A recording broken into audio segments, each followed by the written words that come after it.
Alright, hey guys, I'm Morgan Townsend. I work for Texas Roadhouse. I'm their marketer. Come in and eat some fall off the bone ribs, some fresh baked bread made from scratch sides, and some ice cold margaritas. It's awesome, good time, legendary food, legendary service. Thank you.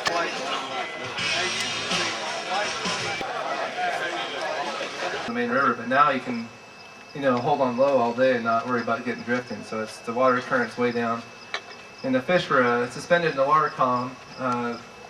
Is that what it's like here? You guys been on the? It's probably the same thing, yeah. So that's good. I figured some stuff out to do. There's a lot of little tricks you can do on those fish. One of the best things I found, you can play a trick. The hardest part is that the presentation on a fish like that is chasing small fry, say small shad that were this year's, a few months old, they're like 1 inch long. Some of those shad are like 2 inches, and you have some of the 2 and 3 inch shad swimming around with those shad once in a while. Most of those shad are deeper. But you get a ton of these little guys are little schools, and if you throw something big on them, like a super spook or like something big, they're gonna spook. They won't eat it. You might get one to bite it. But I've been doing an 8-pound braid with like a 8-10-pound leader, fluorocarbon leader, about a foot or two long, just to keep the bait from tangling itself. And you can cast it like as far as a super spook. And but the neat thing about it is you can throw it right in the middle of the boil and give it a couple twitches. I've been catching them that way. I've thrown almost everything else on bait casters, like the dog X's and I couldn't get them to touch it, but I went to that little teeny top waters. Like, I'm sure they have some in there. They have 2 hook ones, are about 2.5, 3 inches long, little mini ones. They actually ate it pretty good. That's how we get most of our bites. But the scrounger, of course, is another killer bait for that. But probably one of the most deadly rigs is probably the drop shot rig. I don't think it's hard. It's hard to beat on these lakes. That's a necessity for me. I have to have it. Almost rigged up all the time. And there's not many tricks to it. I was hoping to have hands free, but that's alright, I'll do the handle. My favorite hook is this one, but I did a few things to customize it. This is a split shot hook by Gamatsu, and I'm actually at the ICAST show a few weeks ago. I was there, and I bent a bunch of hooks up like I bend them, and hopefully they'll make them a little different. But this hook to me is my favorite. But you gotta really, if you want to not miss any fish, the hooks are good, but I like to open it up quite a bit. I bend a lot of my hooks, and just because of the angles and stuff and how the hook works and how the bait's on the hook, I like to open them up, a bigger bite. There's a lot of hooks are like kind of the same way. They all copy each other, but I know Gamakatsu's had this hook forever. But take that first bend from the barb down and open it. All you're trying to do is, instead of going kind of an angle down a little bit, and I do this on the O'Shaughnessy's too sometimes, or the EWGs, if you use the EWGs, is instead of the point going like that, have the point going kind of up a little bit so it grabs when it comes out of the fish's mouth. You'll hook them, instead of losing maybe 5 or 10 out of 100, you lose like 2 or 3. When you set the hook, it almost always gets them, and that's a little trick I know, but let me get a hook out.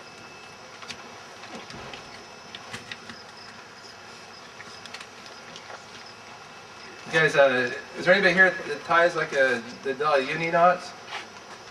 Palomar? You guys are familiar with the Palomar, right? Not everybody throws Palomar, but Tom's right there. He's taking pictures of me. I hate the Palomars with a passion. If you use fluorocarbon and Palomar's out, don't ever tie it again, as you're just wasting your line. You're fishing probably 70 to 80% knot strength compared to like a uni knot, which is close to 100. You can tie a Palomar, and we can do it afterwards. I can do it here and show you. But if you get some like 12 or 14 pound line that's hard to break. You tie it, if you do it at home, if you're bored or something, you can tie, if you want to prove it, and tie a Palomar at a big enough hook to grab and just break it. Pop it real hard, and you can break a Palomar real easy. And if you tie a uni knot, it usually will fracture and it'll hurt your fingers. A lot of times it'll cut your fingers. I've cut myself showing guys, but it won't break hardly.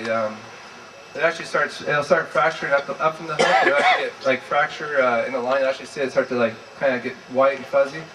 Above the knot, that's what the uni knot does. So if you tie fluorocarbon, you use fluorocarbon, don't do the Palomar anymore. A uni knot's good, a San Diego knot, a improved clinch knot's good. One thing I do is I do double the line on almost every knot I tie. Take your line, instead of doing one strand through, I do double. Just pinch it, and run it through. And if you guys are wondering about that, what I was talking about earlier with the braid and the fluorocarbon, I do a all bright knot. That's been my favorite. I've tried all of them, and some of the guys I've talked to on tour, they do the uni knot, the double uni, where you two together, and I broke that one. I've tried it and it breaks a little easy. the Albright, and there's another one that's good. To tell you the truth, I went to the Albright. It's not that hard. It looks like a complicated knot.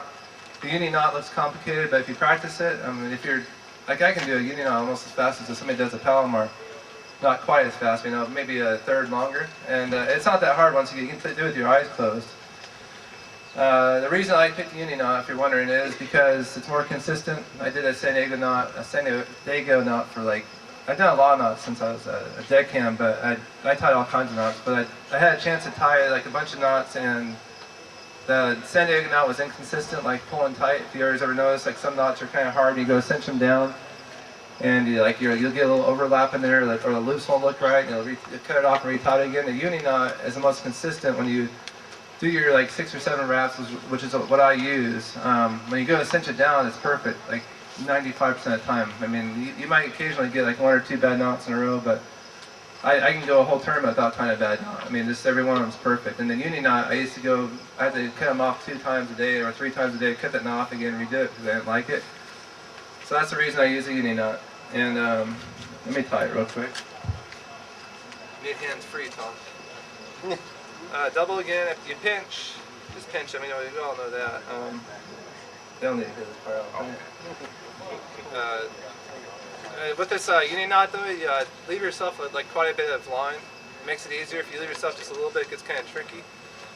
But all it is, this is what you got to practice, is how you hold it. Like I do the loop down. A lot of guys do it different, but I just kind of go up inside itself. Don't try to learn this like what I'm showing you right now. You gotta learn from a knot book. Really, it's easier.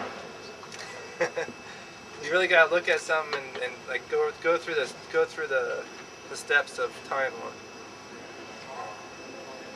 But it cinches down really easy. You can have 3 tag ends. You have a pair of pliers, Tom. I got teeth now. I can bite. It's really better to bite. God, that's awesome. I just had Invisaligns the last couple of years, and I never could bite anything. Now I can bite anything. It's pretty awesome. Don't ever bite fluorocarbon. Believe it or not, one of the biggest things about drop shotting, one of the most important steps you can make is, you tie your knot on. And it took me a year, or when I first started drop shotting years and years ago. It's probably like, it must have been, I don't know. It was, 15 years ago when I first saw it. 20 years ago. 15. I used to do guide trips, and the Japanese guy showed me that he didn't tell me about running the line back to the eye of the hook. That's like the most common thing. I see mistakes that people start drop shotting. Very important to take your line, and with the hook pointing up, you have to run it through the hook, the eye. And that every time hold your hooks where it should be, which is straight out. And another thing, when I'm at this step, we got all the weights nowadays have little clips on them, most of them. What I do is I tie a little overhand knot, just a little quick knot on it.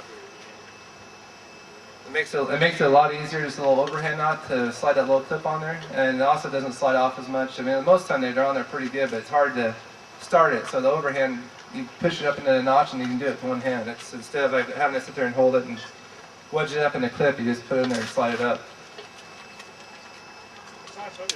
This is a 1/0. I use the ones and the 1/0s. On a 4-inch robo, I use almost all robos, especially for drop shotting.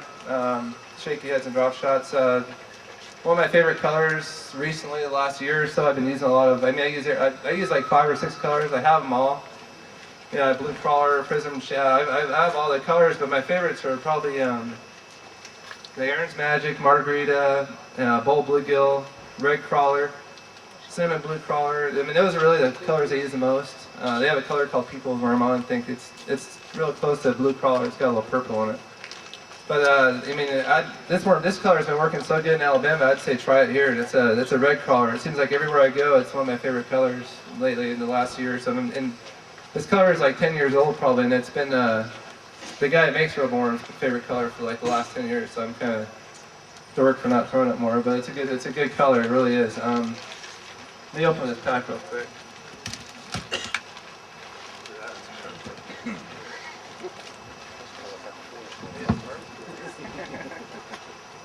All right. This is a good part. There's a